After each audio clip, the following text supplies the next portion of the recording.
Hi guys, it's just Damien. I'm just going to shoot a quick presentation for you on the nutrition, a bit about training and nutrition, just so you can get the best results in the fastest time. That's essentially what we want. Improve health and improve energy levels and confidence all at the same time. So here's my details. I'll bring that slide up again at the end. So if you want to jot any of that down, then you can do. So moving on very quickly. This is me. Um, from a young age, I've always been pretty active. I played football from a young age. I did Thai boxing from a young age. While I was in school, I'd, I'd probably play sports. Sort of. I might have a PE during the day. Then I'd have like maybe training or a football match straight after school, and then from school, then I might go and play a basketball match or a football match for Stockport boys or for Oldham Athletic. Excuse me. So from a young age, like I've always been pretty active. So about the age of 6, my dad used to pack me and my two brothers off to go Thai boxing. We were brought up in a pretty rough part of Manchester called Salford, and I think he just wanted us to look after ourselves. So that's what we did. So off I went with my two older brothers Thai boxing. About the age of 10, I started playing football. I wasn't much good at it to begin with, but after within about a season or so, I became a pretty decent player. I started getting scouted for clubs and stuff like that. I had trials and stuff for Stockport boys. I was selected to play for Stockport boys. I then got picked up by Oldham Athletic. I was at Oldham Athletic from about 14 to 18. I had England trials, and then I got injured and released about 18. I had broken ribs, so that was pretty much the end of that. I went on, played a little bit of semi-pro football, and I had some trials at other clubs as well. But it never worked out, and I just kind of, I kind of, like I said, just kind of fell out of love with it, and I decided to change direction. I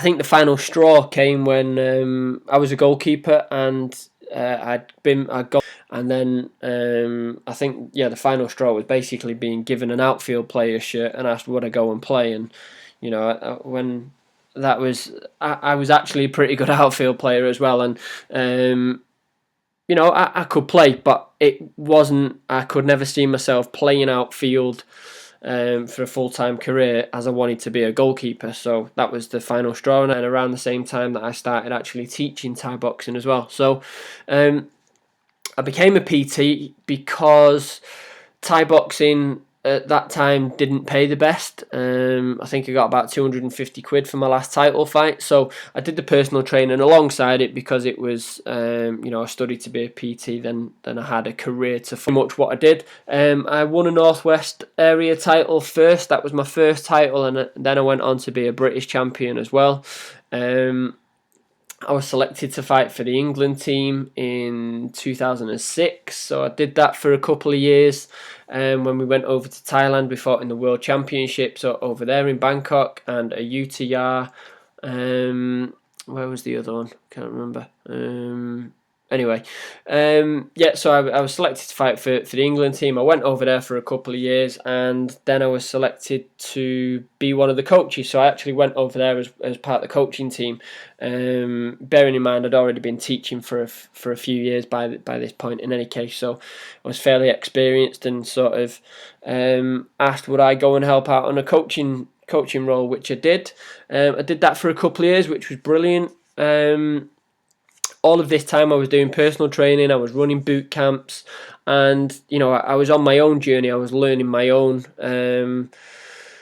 finding my own way in the world of sort of health and fitness. But like I said, I've been sort of active from a young age, and the reason I kind of went down the route of being a PT and the Thai boxing and stuff like that was because I'd done it since a young age, and to be quite honest, it was pretty much the only thing that I was ever good at. I wasn't really much good in school. I didn't get very good grades at all. In fact, the one thing that that I would have expected to get brilliant grades at was PE, and I think I came out of that with a D. You know, I had A stars in all of my practical stuff, but I struggled to learn and take things in school. I wasn't necessarily a bad student or a naughty kid. I just I wasn't interested, to tell you the truth. I just didn't take things in. I struggled to learn. The only thing that I was ever good at was playing football and fighting.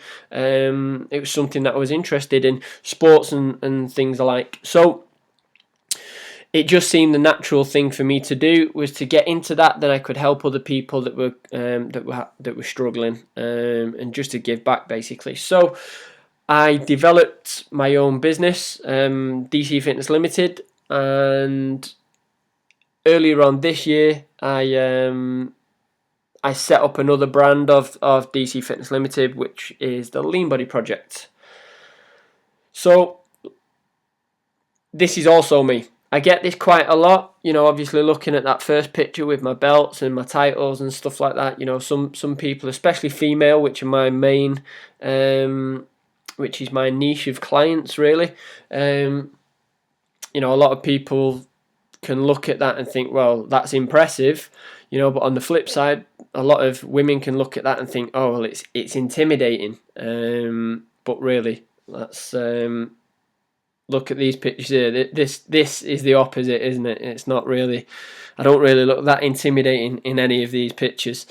So a lot of people say, well, it's okay for you. You know, you're a personal trainer. I think most people believe that I live on protein shakes and lettuce all day, and that, you know, I spend hours and hours and hours in the gym. Well, these pictures here just these are to prove basically that I'm normal, that I'm just like you. I too like to eat and drink my fair share of shit. As you can see, you know, if everybody, well, I'm guessing that you may like to have a drink on a weekend, and you may like to have the occasional takeaway, and you are partial to a bit of ice cream or some pick and mix whenever you go to the cinema, and I'm guessing you know, you might even like a bit of birthday cake, however many birthdays that you might go to, including your own, in a year. So this, again, like I say, is just to prove that I am normal, and that I too have my own struggles. You know, I do have to work at staying fit and healthy myself. Sometimes it's really about the 80-20 rule. It's finding a happy medium, you know, where you're comfortable, you're happy with the way that you look, the way that you feel. You know, have you got energy to train? Have you got energy to do your workouts? Have you got energy for work? Can you function properly in your day-to-day life? All of these things, really, it's just about finding the right balance. And if you can go out on a weekend and you can have a few drinks and you can eat a bit of shit now and again, then it's happy days all round, right? But you want to find that happy medium. So I think I found the sweet spot, really, where it's like 80% of the time you want to be good, 20% of the time you can kick back and relax a little bit and enjoy yourself. So this is how it's done. It's all about hormones. So the story goes, it took me about 8 years to figure out that as a personal trainer, and obviously all the time throughout my upbringing, playing football, fighting, and 8 years as a PT, to realise that everything that I'd learned about training and nutrition from conventional wisdom, it was wrong, or it just wasn't working, or something wasn't right. So I could never put my finger on what it was. I didn't understand. All I know was that there was, every time I ate certain foods, my body would react in a certain way. And no matter how, you know, I tried calorie counting, I tried counting my macros and working everything out. The exercise more, eat less theory. I tried all kinds of supplements and fat burners and whey proteins, you name it, I would probably done it. And again, most of my clients, you name it, they have probably done it. So, but they still struggle to get results, and this was the case with me. I would go to bed sometimes, and I'd literally look like I was 9 months pregnant. I'd be. You get up in the morning and you look slim, you look trim, you feel good. But as the day goes on, you've eaten, you've drunk, you've been drinking, a so-called healthy diet.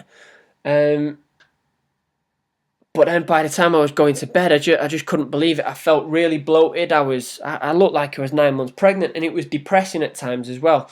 Bearing in mind that I was a British champion Thai boxer. I was an ex-professional footballer. I was a personal trainer that was in a situation where I was helping other clients, but then I couldn't put my finger on certain things to help myself.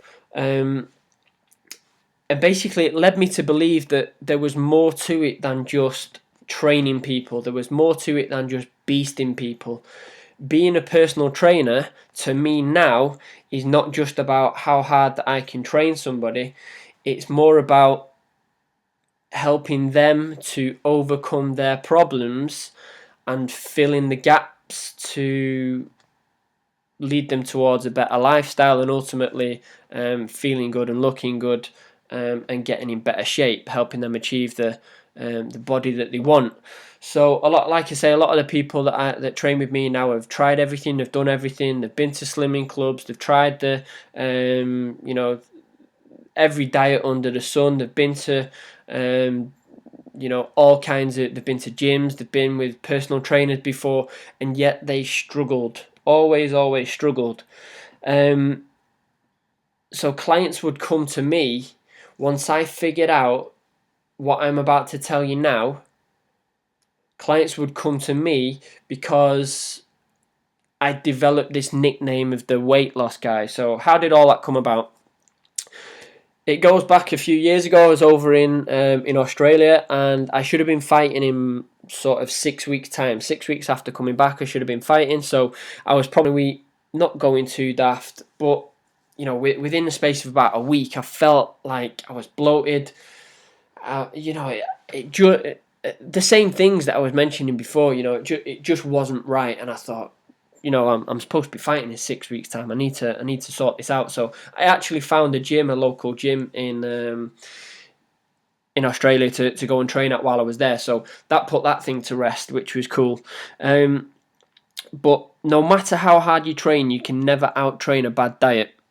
Okay, I know this because when I was fighting, back in my fighting days, I used to train 6 hours a day, 6 days a week when I was fighting over in Thailand and things like that. So it's not possible. You need to sort of clean up your nutrition. Nutrition is king, absolute king. So you're looking about 80% of your results will come from nutrition, 70 to 80% of your results will come from nutrition, 10% from the training, and possibly 10% from sleep and rest and recovery. Okay, so I'm going to touch on some of these things now. So what was this article? I picked up an article which was how to lose 14 pounds in 14 days in your typical trash mag, like a Women's Fitness or something like that. I love reading women's fitness magazines because I generally like to point out how bad they are and give my opinion on them as to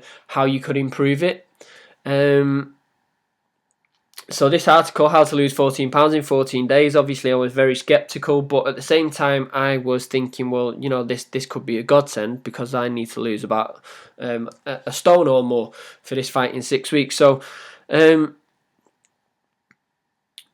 was different. It was outside of conventional wisdom. It was outside of the box. It was outside of the norm, and I was just like, well, how is this possible? What are you going to have to do? And it wasn't a case of exercising more and eating less and counting calories or counting your macros and doing stupid amounts of exercise. In fact, it was very little exercise, if any. I can't remember. I think it was just more based around the nutrition, and what it was suggesting, things like hormones and food intolerances and nutrition deficiencies and toxins in the food and things like that we eat, and how it affects your body, and your body will react in different ways. So like I say, I know that I was going to bed at night sometimes, and I was feeling and looking terrible, and I managed to pinpoint it sort of before I even came across this information, that if I was to eat anything like bread or pasta or cereals, that I would be bloated, and I'd feel really tired and sluggish, and I wouldn't be able to train properly or anything like that, because I felt so uncomfortable. And like I say, I stumbled across this magazine, and it was talking about food intolerances and sort of how it affects your body, and it all just made sense. It all just kind of slotted into place, and I thought, this sounds like me. This is, it's me. This article was actually written for me, because these are the kinds of things and reactions to foods and stuff like that I'm going through. So this is how it works. It's all to do with hormones. Key hormones keep our weight under control. So if we're constantly overloading our body with sugar, carbs and processed foods, then we're going to get a massive surge in blood sugar and insulin. Insulin is secreted by the pancreas in your body, which then comes into the bloodstream, and it takes the idea of insulin, or what it's supposed to do is take the sugar out of the blood, because too much sugar in the blood can be dangerous. You can become insulin resistant and eventually diabetic. So too much sugar in the blood is bad. So this, again, this just questions conventional wisdom already, doesn't it? Because what's the first thing in the morning that we would think is the best thing for us to have for breakfast? What are we advised to eat? We're told that we should have something like a high carb, high energy breakfast, because we need They crash by 10 o'clock in the morning, and they wonder why. Basically because, and I'll show you in the next slide, you eat something high energy, high carb, and your blood sugar levels go up, and what goes up must come down, so your blood sugar levels then crash, and you become hungry, tired, irritable, and then you're reaching for more caffeine, stimulant, sugar, and carbs. Something again that's going to give you that blood sugar spike, and you're pretty much you're on like a carb cycle roller coaster, which it's just bad for you over time. So it just doesn't make sense. What does make sense is how the body works.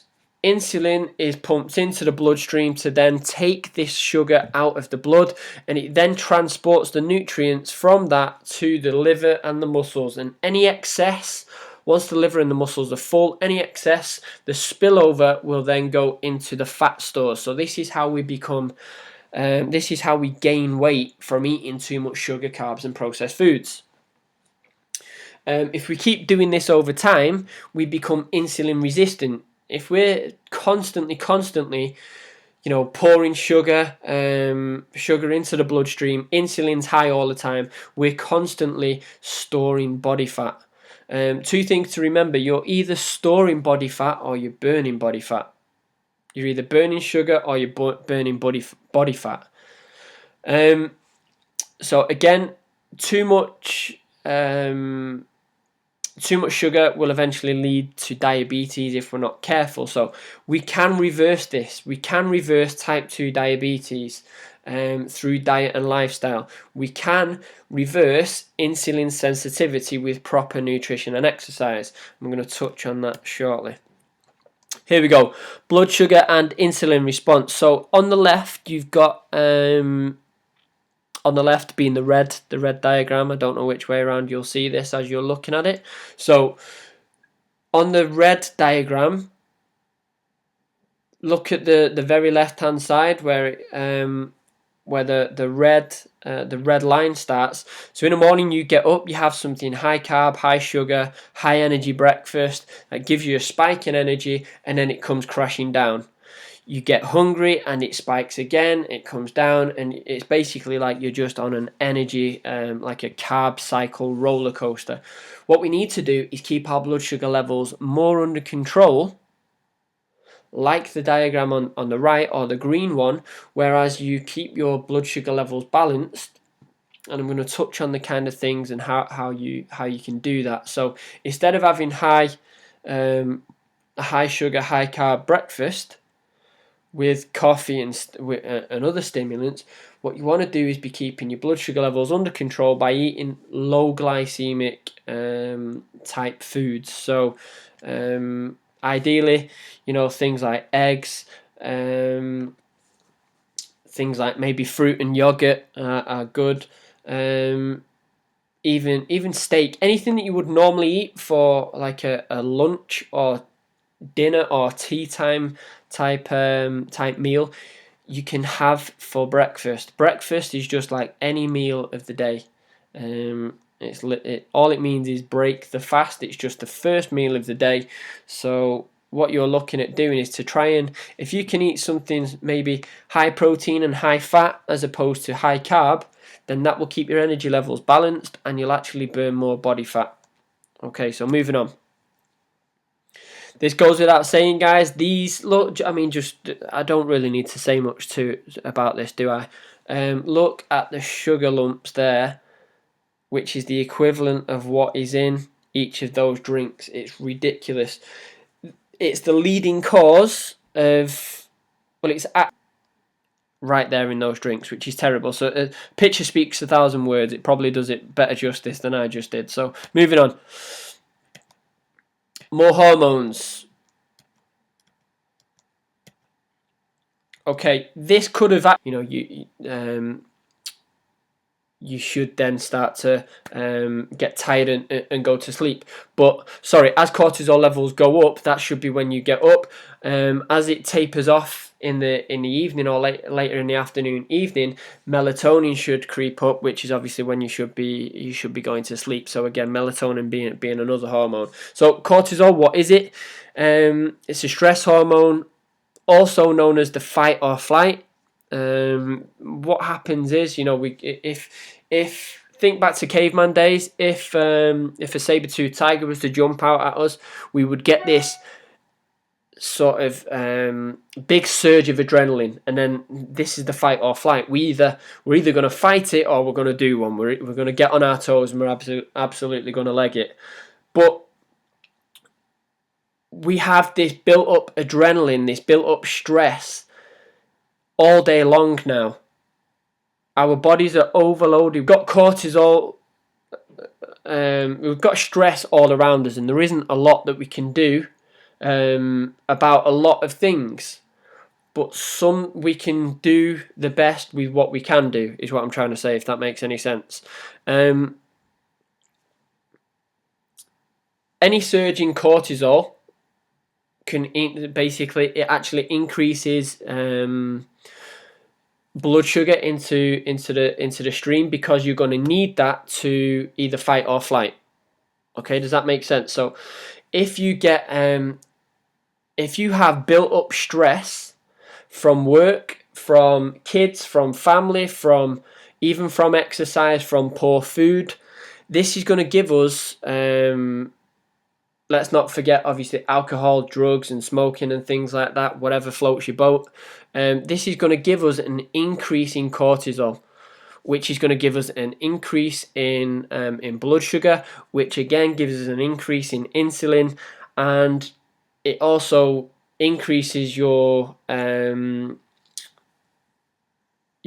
appetite as well. So it can actually increase your cravings and appetite. Oh, there we go. Increases cravings and appetite. Have a knock-on effect. So cortisol can interfere with your thyroid and insulin. Thyroid, obviously, we know is it helps. We know a lot more people these days that have problems with thyroid and unable have problems losing weight or gaining weight, and it can be down to the thyroid, or it could be a problem with insulin. So like I say, all of these have a knock-on effect. If your cortisol levels are high, it usually means that your testosterone levels are going to be lower. Now we need testosterone in order to help us burn or lose body fat. If your testosterone levels are low, then it's going to mean that your estrogen levels are higher. Now we have a lot more estrogen around us these days, that mimic estrogen. Estrogen is the female dominant hormone. It's obviously more prominent in females, but guys these days we're turning into females. The foods that we eat, poor foods, drinking too much caffeine, alcohol, dairy, all of this type of stuff can be very estrogenic. So guys, we're getting moobs and bingo wings and stuff like that. Women, I'll touch on this in a minute, but you probably, like most women, store weight around the stomach, hips and thighs. This is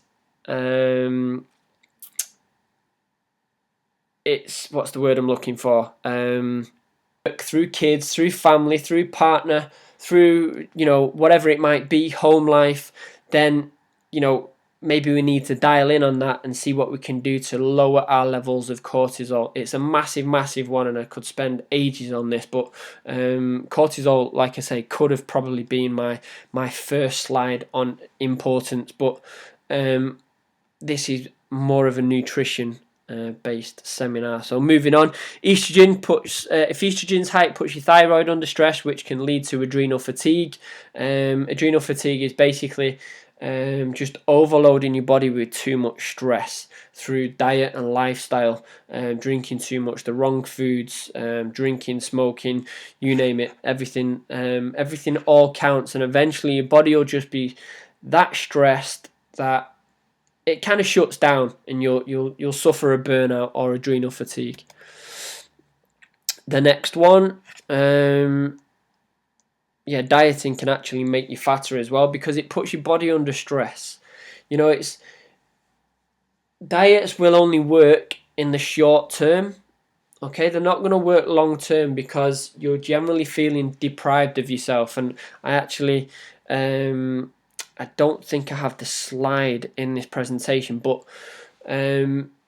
if you just think about this for a second, when you look at look at yourself in the mirror and you think to yourself, oh my God, I'm overweight, I'm fat. This could be just after Christmas or any other time of the year that you feel particularly down. You think, right, okay, I need to go on a diet. So you cut your calories, you try exercising more and eating less, which, by the way, doesn't work if you haven't already figured that out. No doubt you've tried it over and over and over. And you know what the sign of madness is, don't you? It's basically repeating the same things over and over and expecting a different result. So it's impossible to exercise more and eat less, because the more you exercise, the more energy you need. So sooner or later, your body you're gonna rebound. And going back to what I was saying about painting this picture of yourself, if you can imagine your body being full of impurities from eating and drinking and smoking and whatever else, all of these impurities in your body, think of a big body. When you go on a diet, you reduce your calories, you exercise more, you eat less, your body shrinks, you actually lose weight, but your body is still full of all these impurities because you haven't cut out all of the foods that are causing your body to have basically that your body's overloaded with toxins, and we need to get these toxins out of the system to allow your liver to do what it's supposed to do, which is detox, and then you'll quickly and easily drop body fat. This is why I get such good results with my clients, and why I got the nickname the weight loss guy. So moving on,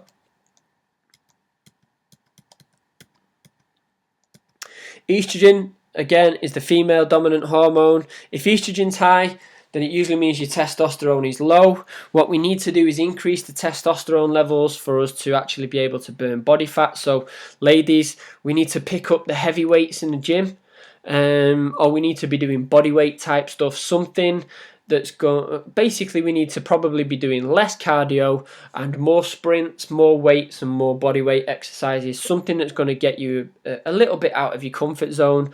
Something a little bit heavier than what you put in your handbag or the pink weights.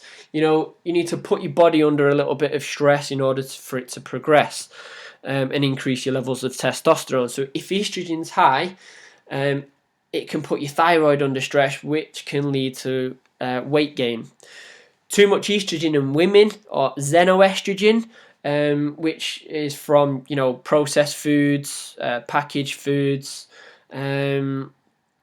caffeine, alcohol, dairy products, can be very estrogenic.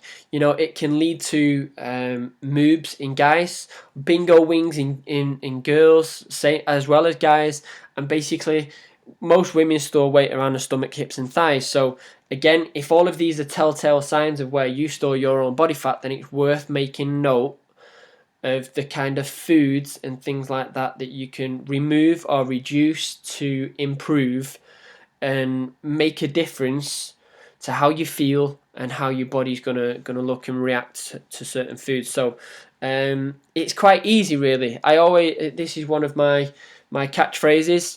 It's easy when you know how to kind of improve on this. We just need to do some kind of detox or do a liver cleanse. If you think of a bucket that's sort of full to the top, this is basically from eating, drinking, taking drugs, smoking, too much exercise, stress from work, all of these things eventually fill this bucket up to the top, and then it spills out. And this is what happens when we become stressed and tired and run down and burn out, and you're just overloading your liver with toxins and stress. And what happens is, we have this reaction where we're unable to lose weight and we feel tired and sick and stressed out and stuff like that, which is quite easy to sort of put right, really. And it's just a case of doing a detox or a liver cleanse. Dead easy. So we could do this really from anything from basically 9. Patrick Holford has got a book out called 9-Day Liver Detox, which is well worth a read. So we can do this for 9 days, or I like to say 12 days. I actually have my own 12-day detox. So you could do this from anything from sort of, I say for best results, doing it for 2 to 4 weeks. Greens drinks and green vegetables to help you remove estrogen. Increase, girls, greens are your best friend. They contain something called indole 3-carbinol, which binds to estrogen and then helps to flush it out of your system. So we need to be increasing as much green veg as possible, and even making your own greens drinks or green smoothies, and basically try and get as much in there as possible. You're looking at things like kale, spinach, watercress, sprouts, broccoli, cauliflower is from the same family of cruciferous veg. All of those things. Get as much in your diet as possible. Moving on. Testosterone is another important hormone to understand.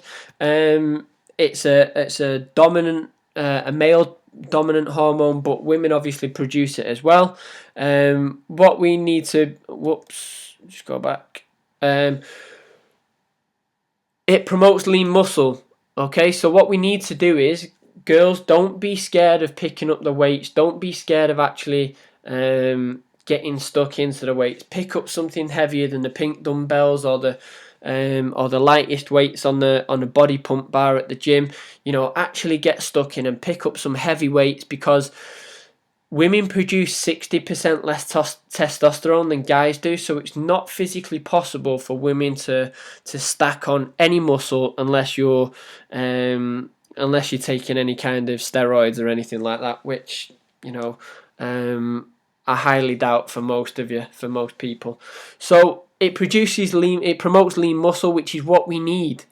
You know, most people come to me and they say they just want to tone up,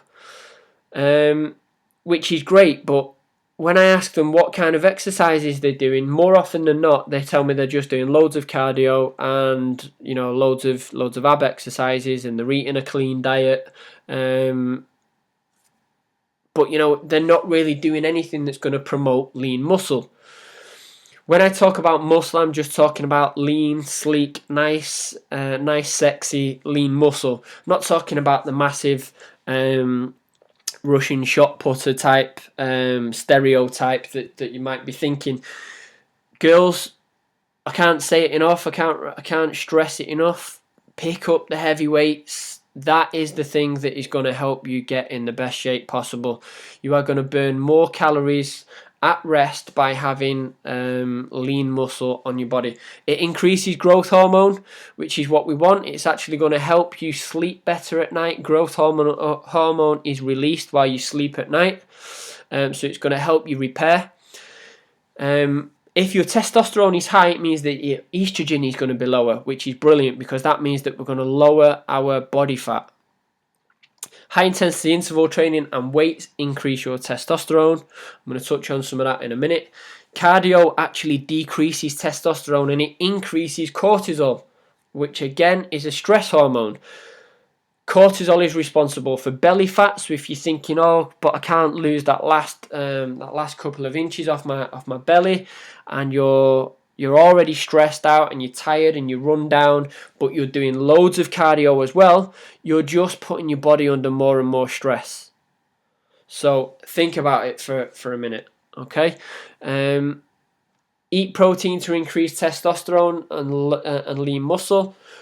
Organic and free range is always best. Now I must stress this now, that when I say eat protein to increase testosterone, I'm talking about the results that I get with my own clients. You know, I follow a modified paleo type diet, which is basically like a caveman diet. So you would eat things like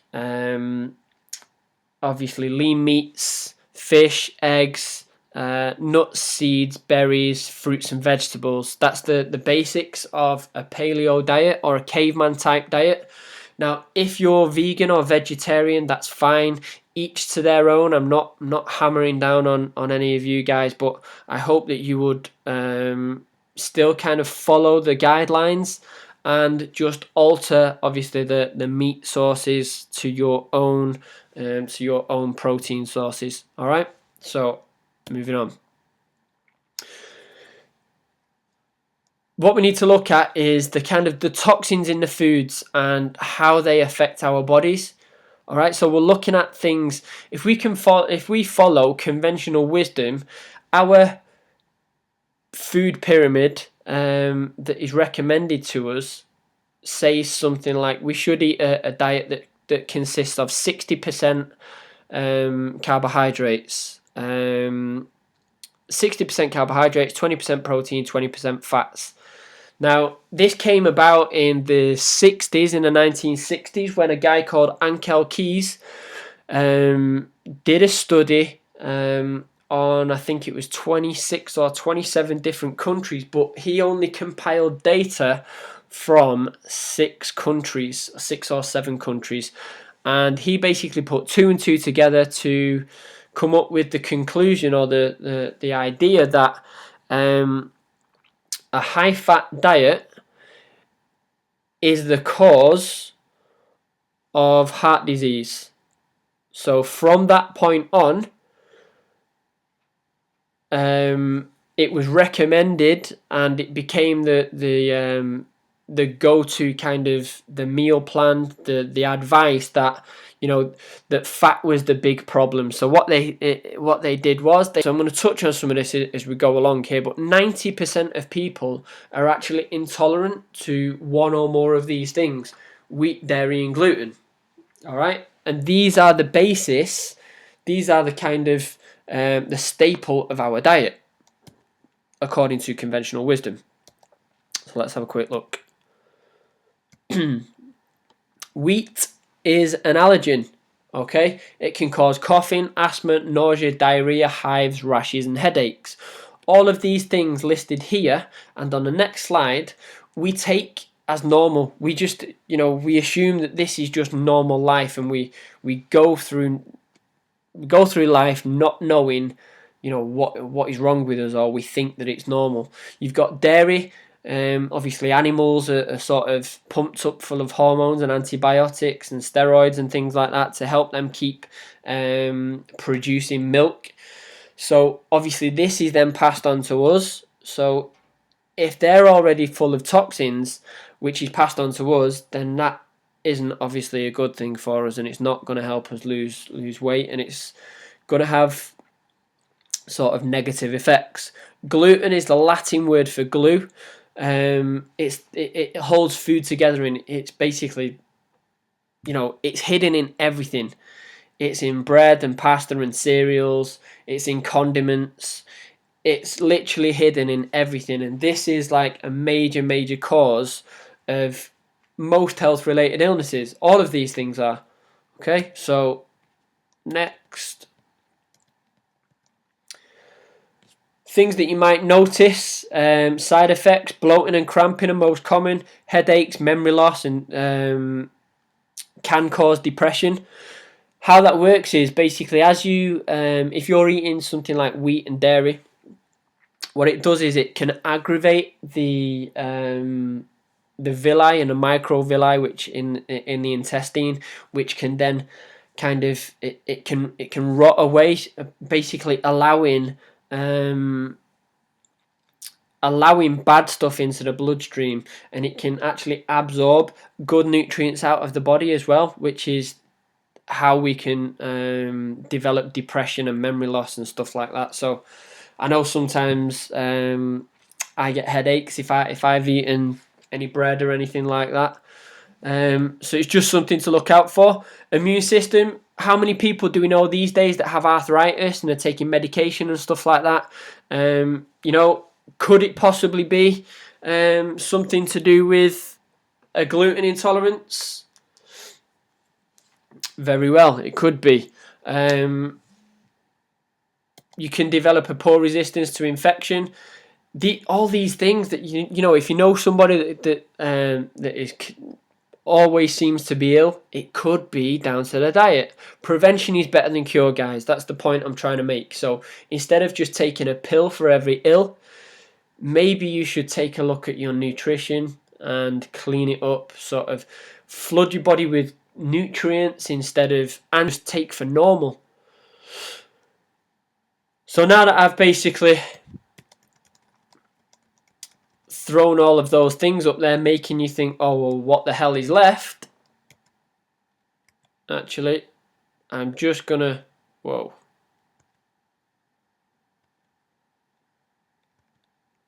Go back, I went a little bit far. Here we go. Right, okay, so what can we do about it? Here's just a few things. Now, again, don't hate me. Don't hate the player, hate the game. You only need to do this for 2 to 4 weeks to get the best results in the fastest time. So all I'm going to say is if you've struggled or you have any of those symptoms or side effects that I just mentioned, what would you go through? How much would you give in order to, to put that right? What would you do? Instead of taking back to the 14 pounds in 14 days thing that I was talking about before, this is pretty much what it was. It said to me, remove all starchy carbs, bread, rice, pasta, potatoes, and cereals. Now, there's nothing wrong with rice and there's nothing wrong with potatoes, but just for a 2 to 4 week period, it's well worth removing them, because thinking back to the slide on insulin, they will increase your insulin levels. So what we want to do is bring all of our hormones into balance so that we can get the best results in the fastest time. Remember, if we bring one hormone out of sync, then the rest of them hate on me. This is for a 2 to 4 week period. If you can't do this for 2 to 4 weeks, then you seriously have to question how bad that you really want the results, or how bad that you actually feel. Do you want it bad enough to make a change? Remove caffeine, tea, coffee, and sports drinks. Again, there's nothing really wrong with caffeine in coffee. I quite often have a couple of cups of coffee, black coffee, no sugar and no milk most days, especially before a workout. I don't drink it after about 2 p.m. Because it's a stimulant, and obviously it can play with your it can raise your cortisol levels, so we don't want to do that. Sports drinks and stuff like that, they're a waste of time. Unless you're doing marathons or you're doing serious long type events, they're a waste of time, and they're just excess calories that your body doesn't need, and are just full of sugar and full of toxins. Remove all processed foods, anything that comes in a bag, a packet, a box, or a tin. There are a few, obviously, within reason that are acceptable. Tinned tomatoes, for instance. But on the whole, remove all of these things. So basically what we're looking to do is get back to actually eating real food, real whole food, foods that Mother Nature intended us to eat. Once you understand this, you'll realize that all diets are irrelevant. We need to get back to resetting the hormones, how your body works, flood the body with nutrients, give your body what it's supposed to, give your body what it needs, and your body will do what it's supposed to do. So eat only natural whole foods that have only one ingredient on the packet. If it has a packet, for example, an apple. Eat a large variety of fruits, veg, salads. Try and get as many colours in your diet as possible. This will ensure that you try and get as many vitamins and minerals as needed. Now, saying that, even if you were to eat the best of the best organic fruits and vegetables picked at the ripest point, even if you were to eat them raw, we still probably get 60% less nutrients today than we would have done 40 years ago, because of how the food is grown, and the soil that it's grown in and stuff like that, the pesticides that are used on it, things to kind of preserve the life of the fruits and vegetables. All this kind of stuff can actually affect the nutrient levels that we're taking on. So take that on board. What we can do is, and I believe now these days that supplements are essential to help bridge the gap. They're not as a replacement.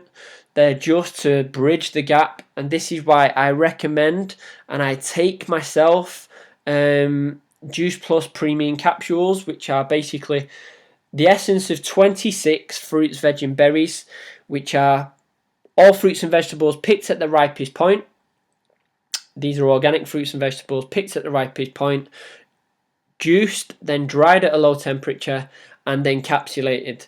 They're done at a low temperature to sort of conserve the nutrients, and there's studies done on this basically to prove that they are real, it is bioavailable, and it does go into your bloodstream. You can check out the studies on those at juiceplusfacts.com. So I'm a big believer in this product. I use it myself and I use it with my clients. Like I say, it is just to help supplement. It bridges the gap with your nutrition. And this goes back a little while, because I was taking juices and smoothies and making my own juices and smoothies, and I was recommending it to my clients. But a lot of my clients way for me to try and help myself, my girlfriend, and my clients and my family and everyone to get the extra nutrients into their diet so that they can improve and flood their body with nutrients, which is going to help with cravings, and it's going to help them to feel better, bridge the gap with the nutrition. So 90% of people are we're all nutrient deficient, so we need to do what we can to sort of increase the levels of nutrients. So moving on, drink fresh water. Green tea, fruit tea, and tulsi teas. Tulsi teas are great for drinking after 2 p.m. It's an Indian herb, and I can't remember. I always bloody forget what it is even. Holy basil, that's what it is. Tulsi tea. Do a little search on Google and you'll find tulsi teas. They're great for having after 2 p.m. Good for helping relaxation, good for helping lower cortisol levels, and good for helping you switch off at night and have a good sleep. Green tea is obviously brilliant, full of antioxidants, helps to speed up your metabolism, and yeah, all round good healthy drink. Fruit teas and herbal teas, get them down you, good for you, and plenty of water. You're looking to drink about 2 liters of water a day. And to finish this slide, protein. Eat fresh meats with every meal: chicken, fish, beef, lamb, pork, and eggs. You've obviously got nuts and seeds as well. Fruits and vegetables I've already mentioned. And again, like I say, if you are vegan or vegetarian, then obviously adapt that to suit you. You'll have your own protein sources. Next slide. I want to try and blast through this as quick as possible now. So we're talking basically 30% the gym, 70% diet. Abs are made in the kitchen, not in the gym. Now think back again, like I said before, when I was training 6 hours a day, 6 days a week, it's impossible to out-train a bad diet. So clean up your diet. I would go as far as to say that 80% of the results will come from your nutrition, 10% from the gym, and 10% from rest and recovery, aka sleep. Good amount of sleep. Right. Whoa. I think I did. Right, they're quick slimming clubs, okay. Whether I like to admit it or not, they work. Christmas party, she lost 3 stone and she looked great, but she wasn't happy. She didn't feel comfortable about her body. She was dead self-conscious. She wasn't toned. What she'd done is she'd gone from being a big pair to a small pair. She lost the weight, but because she hadn't toned up and she wasn't necessarily in good health, in good shape, she'd become skinny fat. She'd gone from being a big pair to a small pair. Now, like I say, the slimming clubs do work, mainly because they're calorie restrictive. Now, like I said before, over time, that will only work short term, but over time, you're going to rebound because of the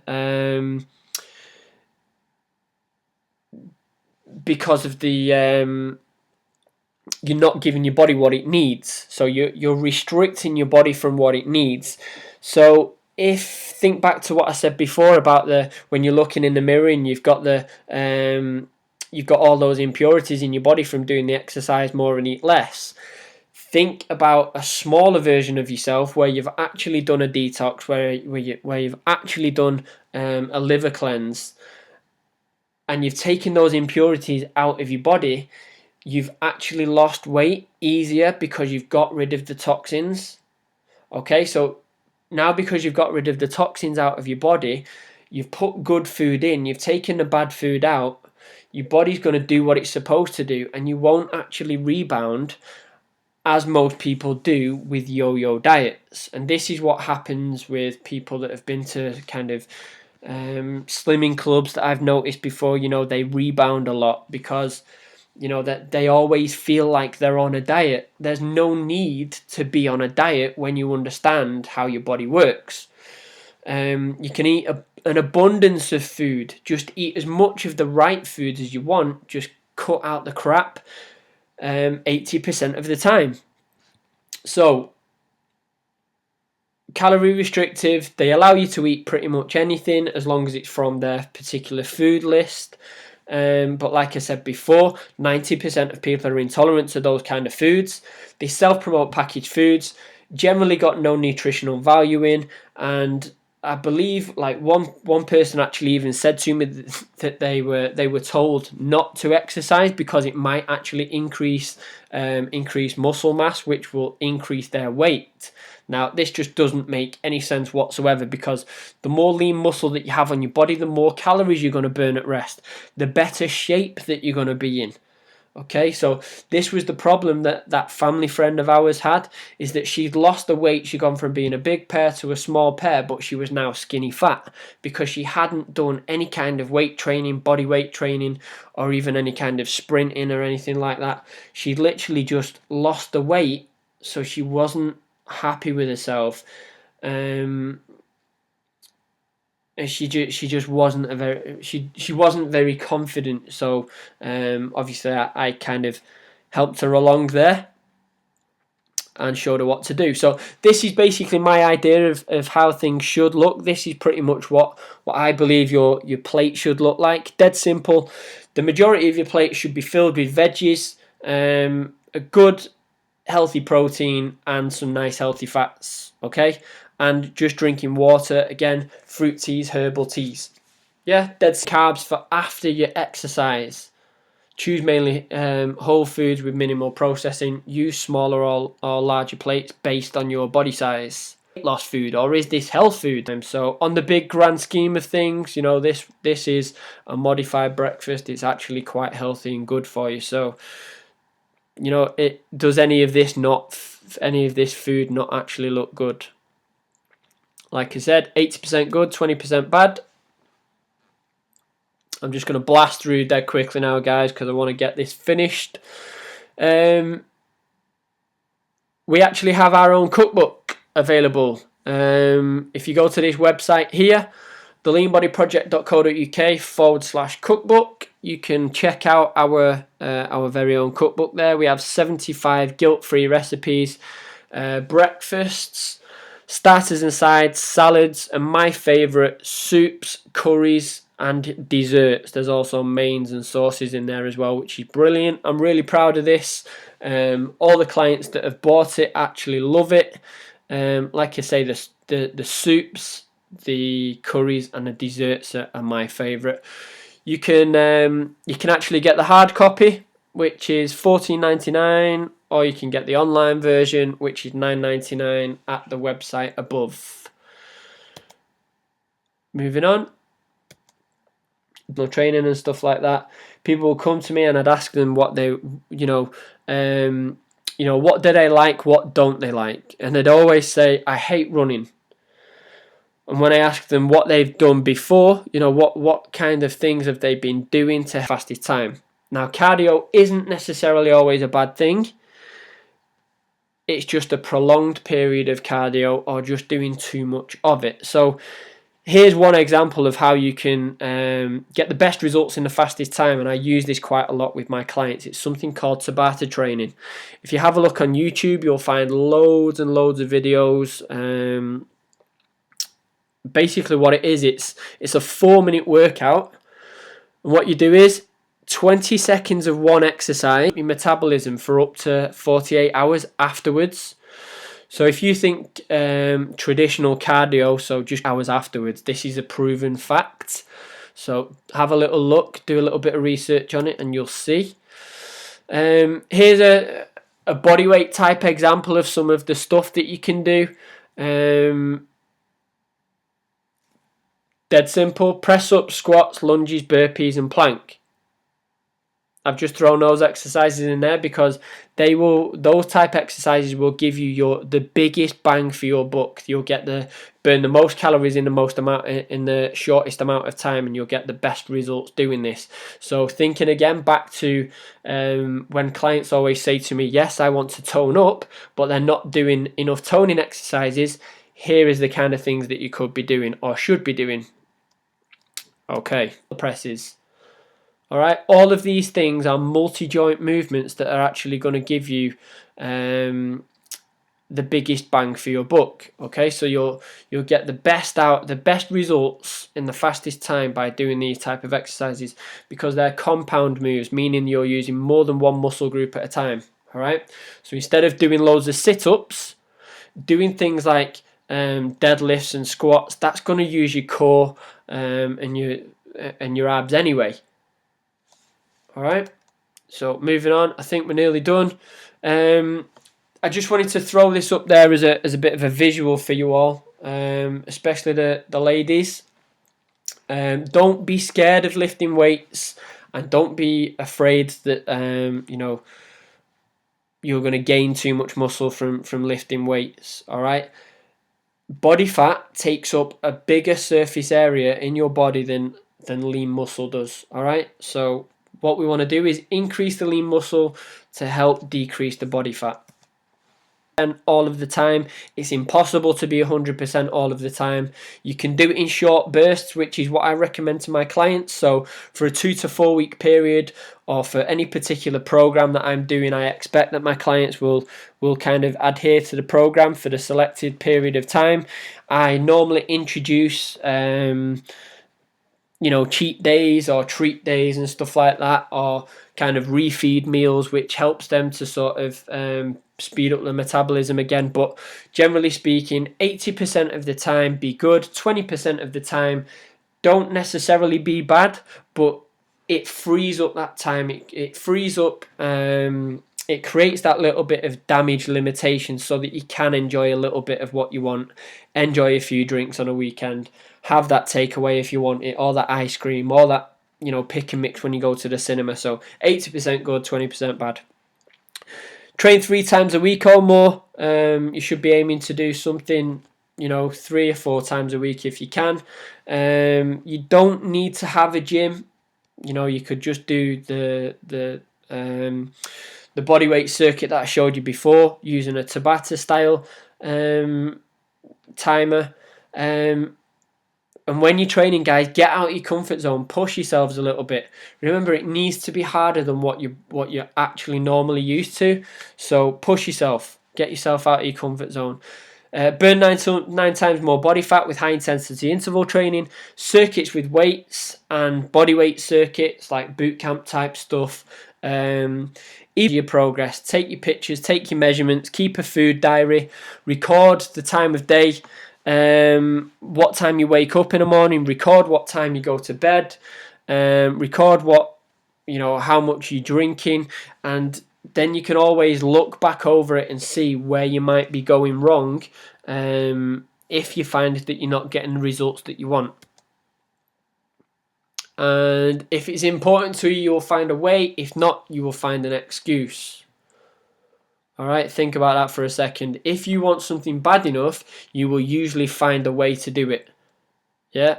If not, you will find an excuse. Usually all of the time. Yeah. Here's a list of books that I recommend that are just quite simple, easy reading books. I've read tons and tons and tons of books. I did lots of research. I spent thousands and thousands of hours researching and reading books. Once I basically figured out that that 14 pounds in 14 days diet actually worked.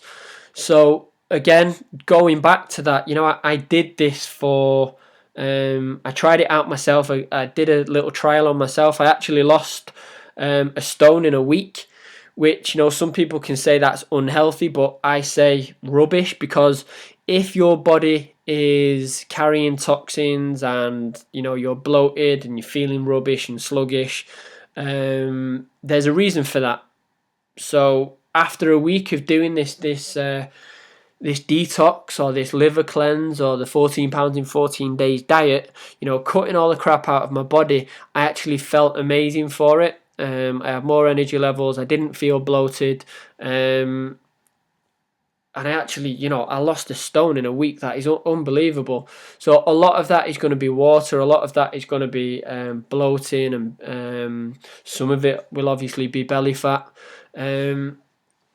But, if once I'd trialed it out on myself, I carried on my research to find out, why did this work? what was it about it that actually made it work? And obviously I came to the conclusion that, you know, it's about food intolerances, hormones, nutrient deficiencies, and all the rest of it. Here's some of the books that I've read. You know, I've read tons and tons and tons of books, but these are some of the good ones that are quite easy reading. You can get those from theleanbodyproject.co.uk/books. And there we go. Just for watching and listening to this presentation, you can go and download one of my free training and nutrition plans, or I'm going to give you a training and nutrition plan for free. You can get it here from this website, theleanbodyproject.co.uk/12-day detox.